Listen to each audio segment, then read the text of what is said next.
Hello students, in today's video we are going to discuss various types of reaction. For 10th class CBSE, there are 5 types of reaction: combination, decomposition, displacement, double displacement,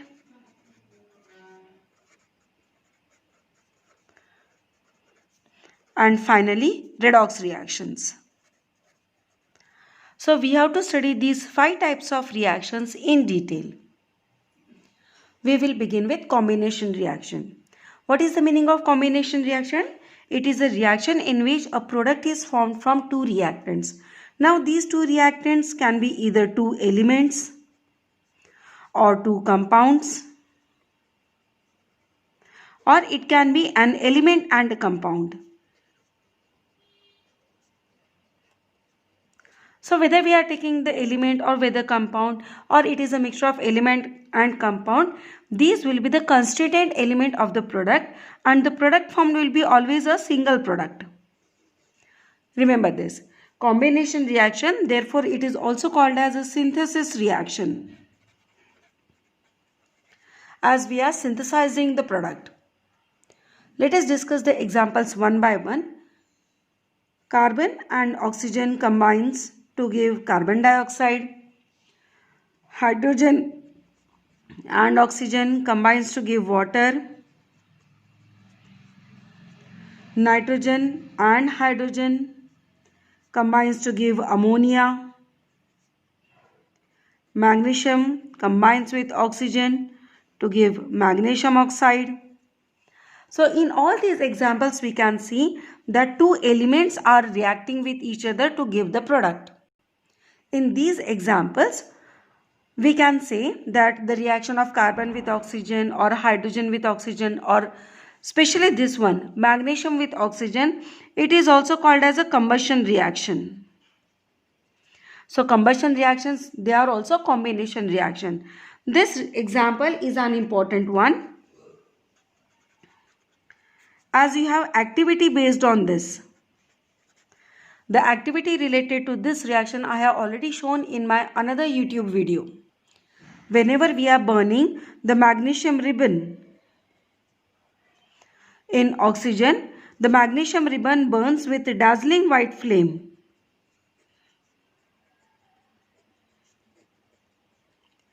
And magnesium oxide form, it is white powder, or we'll say when grey color magnesium ribbon is burnt in oxygen, the ribbon burns with a dazzling white flame giving white color powder, and this magnesium oxide is basic in nature. That is, when magnesium oxide, it is dissolved in water, it gives magnesium hydroxide.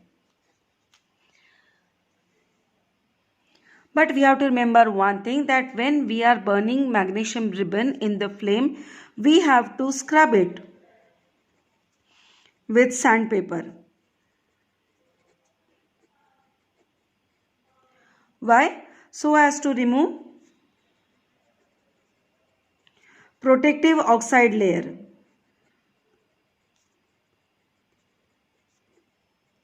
From magnesium ribbon. This is important give reason question, that why we are scrubbing the magnesium ribbon with sandpaper. So this was the first category reaction, where elements react with each other to give the product. Now let us discuss the second category, where two compounds react with each other. For example, calcium oxide reacts with water to give calcium hydroxide. Both these are compounds.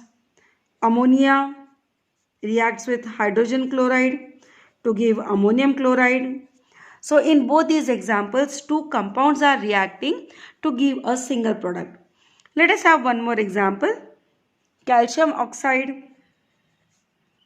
reacts with carbon dioxide to give calcium carbonate.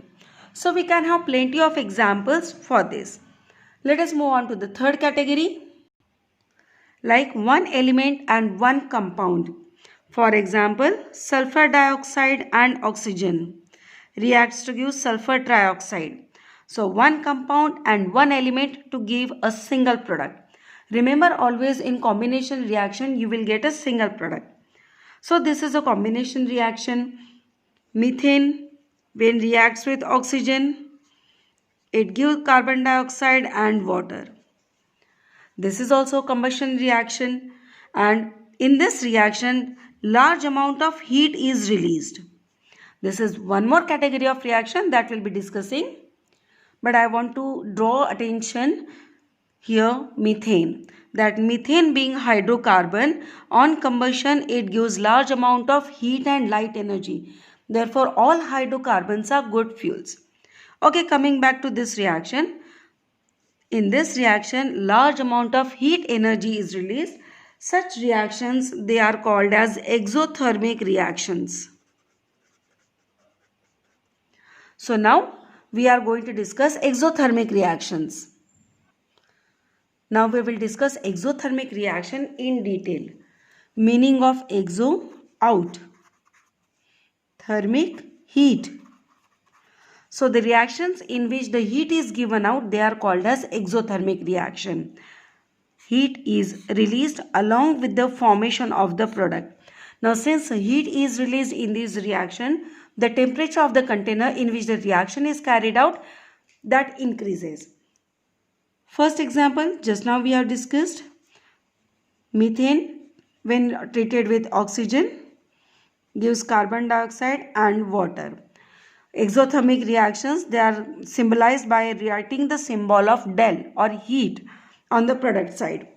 So this is burning of natural gas.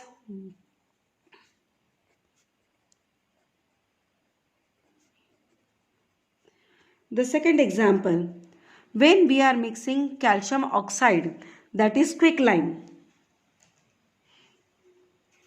Calcium oxide is called as quicklime. When it is mixed with water, it gives calcium hydroxide. Calcium hydroxide is called as slaked lime. So we say slaked lime is aqueous solution of quicklime. Now this calcium oxide, which is also known as slaked lime, this is used for whitewashing.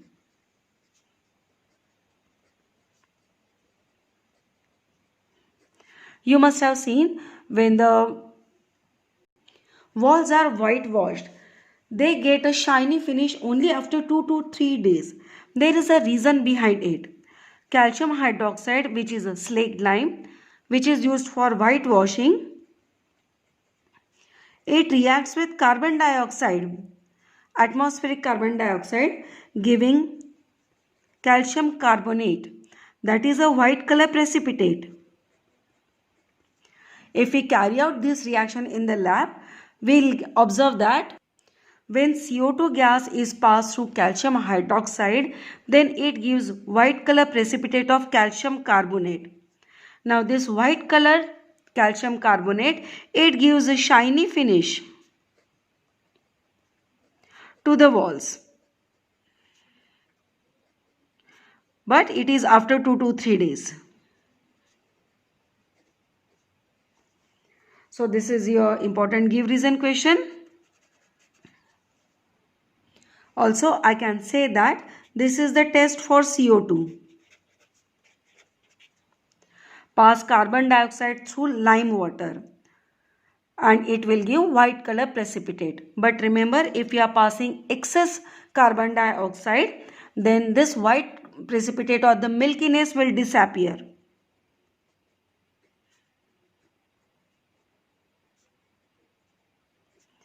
Remember, when we are passing excess carbon dioxide through the same solution, we get calcium hydrogen carbonate, and now this milky appearance, it disappears. This question was asked in board exam in 2018. Another examples of exothermic reactions are decomposition of vegetable matter and respiration. Respiration is considered as an exothermic reaction. When we are eating the food, we are actually eating the contents like rice, potato, wheat, which are actually rich in carbohydrates. These carbohydrates are broken down to form glucose. Now the glucose combines with oxygen in the cells of our body and provides the energy. Now this process is called as respiration, and since in respiration energy is released, that energy is used for the metabolic processes of our body, and since energy is released, it is called as an exothermic process. As in exothermic reaction, the heat is given out. There are certain reactions in which the heat is absorbed. Such reactions are called as endothermic reactions. Endo means in. Thermic means heat. So where the heat is absorbed, such reactions are called as endothermic reaction. And in such reactions, the temperature of the container in which the reaction is carried out, it lowers down. For example, barium hydroxide, when it is treated with ammonium chloride, it forms barium chloride and ammonium hydroxide. This is an endothermic reaction. Copper nitrate, when it is decomposed to give copper oxide and nitrogen dioxide and oxygen, it is an endothermic reaction. So that was all about combination reaction. Let us move on to decomposition reaction. Decomposition, that means breaking, the splitting. The reaction in which the compound breaks down into its constituent elements is called as decomposition reaction. Now for carrying out the decomposition, for carrying out the splitting of the compound, we need to provide the energy. So depending on the energy provided, there are three types of decomposition reaction.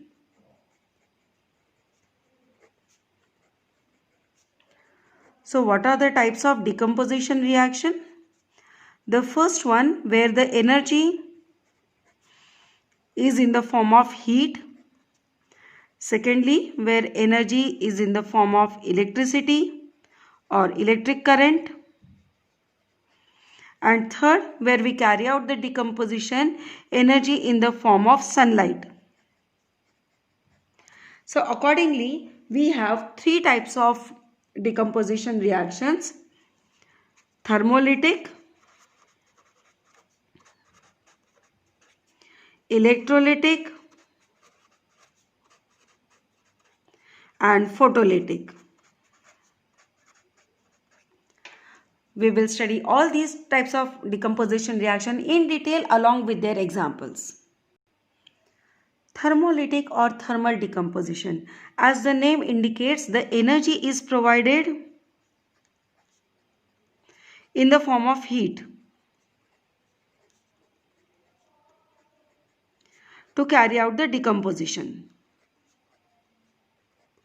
Let us begin with the first example. Ferrous sulfate crystals. Ferrous sulfate crystals, basically they are green in color. So ferrous sulfate crystals, when they are heated in a test tube, they give ferric oxide, Fe2O3, along with sulfur dioxide and sulfur trioxide.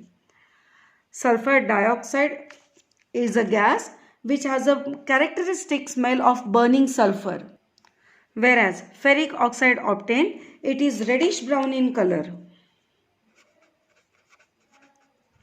In chemistry, the colors are very important because using these colors, the question can be given to you. These colors can be given in the form of a hint in the question given to you, and therefore you must remember this color. So let us balance this equation. Green colored ferrous sulfate crystals, when they are heated, they give reddish brown ferric oxide along with sulfur dioxide and sulfur trioxide, a gas with smell of burning sulfur, a pungent smell.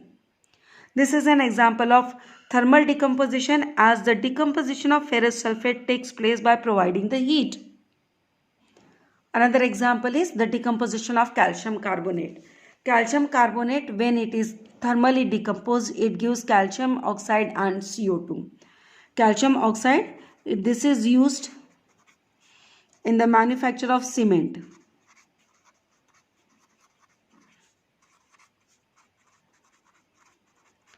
And CO2 gas can be tested by passing it through lime water, where the lime water will turn milky. Moving on to the third example. The crystals of lead nitrate. They are heated in a test tube. Lead nitrate is basically white in color. Now when lead nitrate is heated in test tube, it will give lead oxide along with nitrogen dioxide and oxygen. Now in this, nitrogen dioxide is a brown color gas and lead oxide is yellow colored compound.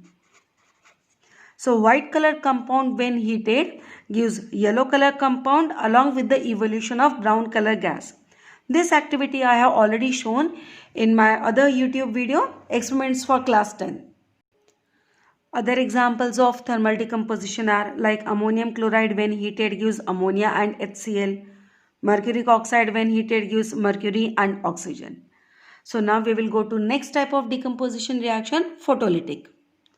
In photolytic decomposition or solar decomposition, we are making the use of solar energy. The decomposition is carried out by providing solar energy. This is basically applicable for silver halides. Silver halides like silver chloride, silver bromide, they are very sensitive to light. They easily get decomposed if they are exposed to sunlight, and therefore silver chloride, silver bromide, these are always stored in dark colored bottles.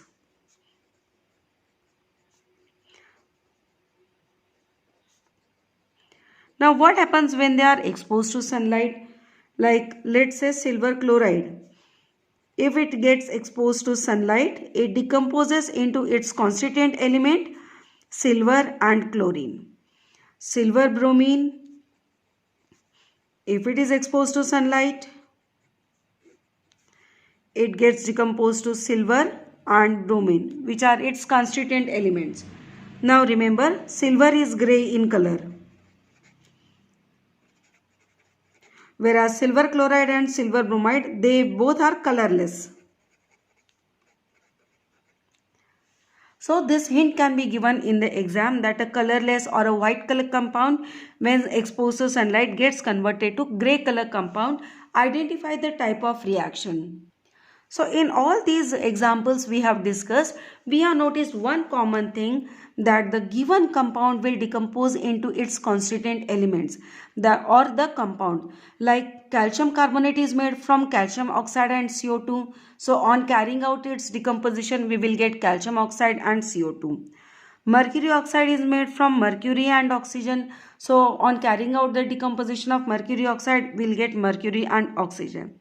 So in decomposition reaction, we get the constituent element or the constituent compound back. Okay, coming to these reactions are used in black and white photography. So this hint can be also given in the exam. The last type of decomposition reaction is electrolysis or electrolytic decomposition. Here the energy is supplied in the form of electric current. For example, if we are passing the electric current through water, we get hydrogen and oxygen gases back. This activity is important for you people. This diagram and whole activity is important. Now water is taken in a flask, and to this few drops of H2SO4 is added, so that it can easily carry the electric current. Then two test tubes are kept inverted. Graphite rods, they act as electrodes, anode and cathode. Electric circuit is completed by connecting them to the switch and battery. Now when we pass the electric current through water, hydrogen gas is liberated at cathode and oxygen gas is liberated at anode. This can be asked as 1 mark question, that name the gas which is liberated at cathode, name the gas which is liberated at anode. So at anode oxygen, at cathode hydrogen, indicating the electric decomposition of water has taken place. Now pay attention to one thing, that the empty space in this test tube is more than the empty space in the test tube which is connected to anode. If we see, this amount is nearly double to that of the amount of oxygen collected. Why? Because the amount of hydrogen is double as compared to oxygen atom in water molecule, and therefore there will be double the empty space in cathode as compared to that of anode. The another example of electrolytic decomposition is decomposition of aluminum oxide. When we pass electric current in aluminum oxide, we get aluminum along with oxygen. So that was all about the decomposition reactions. Next type of reaction is displacement reaction. As the name indicates, one element is displaced by the other element. But which element will be displacing which type of element? The more active or more reactive element displaces the less reactive element from its aqueous salt solution. All these words, they are important in the definition. Remember, definitions has to be written word to word as it is given in NCERT textbook. Okay, let us discuss some examples of it. Iron, when react with copper sulfate, displaces copper from the salt solution and gives a ferrous sulfate along with copper. We know copper is brown in color, ferrous sulfate is green in color, and copper sulfate is blue in color. So these are the color changes which occurs in the given reaction. Therefore, I am saying chemistry has a lot of importance, or chemistry gives a lot of importance to colors. Zinc, when treated with copper sulfate, zinc being more reactive than copper will displace and form zinc sulfate along with copper. Again, copper is blue in color and copper is brown. Zinc sulfate is colorless.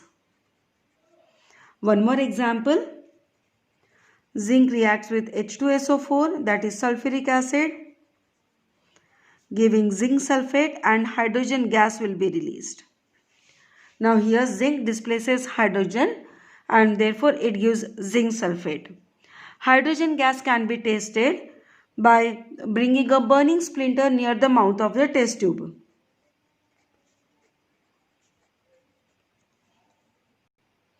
On bringing the burning splinter near the test tube, then if the gas is hydrogen, it will burn with pop sound. So that is the test for hydrogen.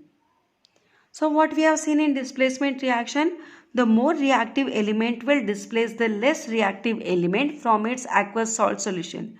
But how we will decide that which element is more reactive or which element is less reactive? For that we take the help of reactivity series. Reactivity series is the arrangement of metals in the decreasing order of reactivity. Okay, pay attention and listen carefully. Kedar Nath का महंगा आलू ज़रा फीका पका है क्योंकि mercury silver gold. And your reactivity series is ready. I will repeat. Kedarnath का महंगा आलू ज़रा फीका पका है क्योंकि mercury silver gold. So this is the reactivity series: potassium, sodium, calcium, magnesium, aluminum, zinc, iron, lead, hydrogen, copper, mercury, silver and gold. The one which is placed above, those elements can displace the lower placed elements. For example, zinc can displace copper, zinc can displace hydrogen, magnesium can displace lead, iron can displace copper, etc. So that was about the displacement reaction. Now we'll study double displacement reaction. Double displacement reaction, they are also called as double decomposition reaction. So do not get confused between these two terms. It is a type of reaction where there is an exchange between ions or radicals between the reactant. Two types of ions or two types of radical, they will get exchanged. For example, barium chloride, when is treated with sodium sulfate, it gives barium sulfate along with sodium chloride, where barium chloride and sodium sulfate both are colorless and barium sulfate is white color precipitate. Now as you can see in this reaction, the radicals like chloride and sulfate, they are exchanged. Chlorine combines with sodium and sulfate combines with barium, and that's why it is called as a double displacement reaction. One more example. Lead nitrate, when treated with potassium iodide, gives lead iodide along with potassium nitrate. Lead iodide is a orange color PPT. Yellow colored PPT. As you can see, there is an exchange of nitrate and iodine, and therefore we get lead iodide. In both these examples, we get precipitate, and therefore double decomposition reaction, they are also known as precipitation reaction. So what is a precipitation reaction? Reaction in which a precipitate, which is an insoluble substance,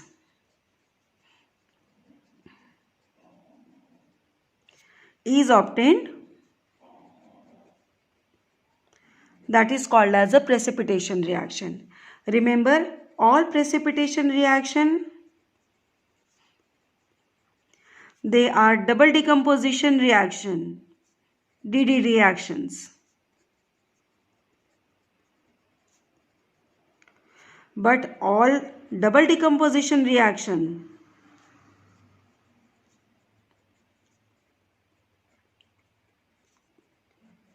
they are not precipitation reaction. That means in all double decomposition reaction, you will not get precipitate. But all precipitation reaction, they will be as a result of double decomposition, the mutual exchange of radicals between two reactants. So in today's video, we have discussed about 4 types of reactions: combination, decomposition, displacement and double displacement. The last type of reaction, redox reaction, we will be discussing in our next video. That's all for the day. Thanks for watching. Have a nice day.